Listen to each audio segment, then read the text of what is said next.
my sister-in-law, who's half black, half white, but looks white. Blue eyes, whiter than most white folks, very white.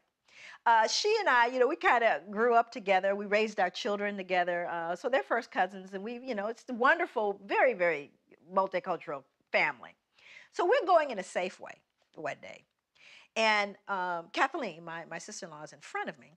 And she's, writing a check for her groceries. Now, my daughter, who at the time was 10 years old, was standing with me, and I was directly behind her, getting ready to get my groceries. So Kathleen comes up, and the checker, who is a strawberry blonde, freckled, very delightful, warm, the checker, this young woman, is talking to Kathleen. Hey, how you doing? Isn't it a nice day today? They're just chatting up. And says, yeah. So Kathy writes her check, and she steps off to the side with her groceries because she's waiting for me.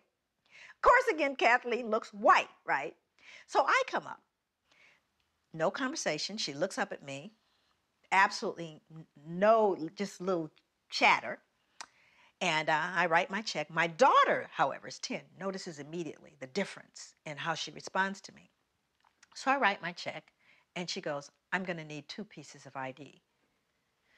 At which point, my daughter looks at me, and she gets very, very embarrassed, and tears are kind of coming up in her eye, like, Mommy, you're not gonna let her do this. Why is she doing this to us, right? So I'm trying to figure out what I should do, because behind me are 2 elderly white women, right? And I'm thinking, okay, so then I become the angry black woman, right? And they're gonna be, and I'm just trying to second guess all the drama. So then I just give her the 2 pieces of ID. I said, some things you gotta choose your battles, right? And then it gets worse. She pulls out the bad check book, right? So this is the book that shows the people who've written bad checks.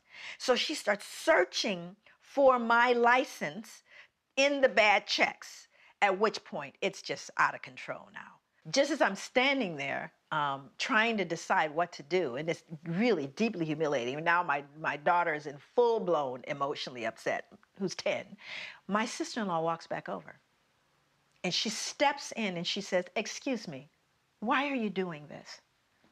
And the checker goes, well, what do you mean? She goes, why are you taking her through all of these changes? Why are you doing that? She goes, well, this is our policy. She goes, no, it's not your policy because you didn't do that with me. Oh, well, I know you've been. She goes, no, she's been here for years. I've only lived here for 3 months. And so at this point, the 2 white elderly ladies go, oh, I can't believe what this checker has done with this woman. And it's totally unacceptable. At which point, the manager walks over. So the manager walks over and says, is there a problem here?